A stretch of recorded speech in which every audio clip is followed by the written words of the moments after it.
Օգոստոսի 15-ին Մատնահետ կարվեստանոցը Սևանի Սուրեն Զաքարյանի անվան մշակույթի կենտրոնում բոլոր ստեղծագործողներին, ձեռագործ վարպետներին և խոհարարական արվեստների սիրահարներին համախմբել էր մեկ հարկի տակ՝ մասնակցելու ամառային փառատոնին։ Փառատոնի բացմանը ներկա են Սևանի համայնքապետարանի աշխատակիցներ և արվեստի ոլորտի ներկայացուցիչներ։ Տաղավարներում ներկայացված էին ստեղծագործողների, ձեռագործ վարպետների աշխատանքները։ Մատնահետքի մասին ես տեղեկացվել եմ Facebook-ով,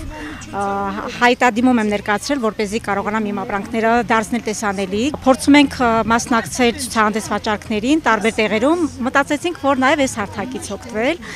քանի որ այստեղ ասացին մեզ, որ Արցախի ձեռագործներն են, նաև տեղացի ձեռագործներն են։ Այս հարթակը ինձ հնարավորություն է տալիս եւս մի անգամ դարձնել ճանաչելի եւ իմ բրենդը եւ իմ ձեռքի աշխատանքները։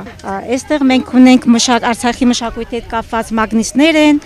նաեւ Հայաստանի մշակույթի հետ կապված անուշաբույր մոմեր ունենք, այսպես սիրուն Արցախի հողով տատիկ-պապիկ հուշանվերներ են։ Նման հարթակների միջոցով մենք նաեւ փորձում ենք մեր մշակույթը պահպանել։ Անցկացվեցին հելունագործության, թղթի վերամշակման, մարաշի ասեղնագործության վարպետաց դասեր։ Մշակութային մասում ելույթ ունեցան Գամմա բենդը, Անանուն աղջիկների բենդը, անցկացվեց նաև ազգագրական պարերի ուսուցում եւ միասնական պար գոհարներ պարային համույթի հետ։ Վերջում փառատոնի բոլոր մասնակիցներին հանձնվեցին վկայականներ։ Սույն նախաձեռնությունն իրականացվում է ABCD ինովացիոն կենտրոնի կողմից կանանց հզորացում հանուն բարեկեցության ծրագրի շրջանակում, որն իրականացվում է Գերմանիայի կառավարության պատվիրակմամբ Գերմանական միջազգային համագործակցության ընկերության աջակցությամբ։ Սուրեն Բարսեղյան, Գնել Հովհաննիսյան, Գեղամահուր։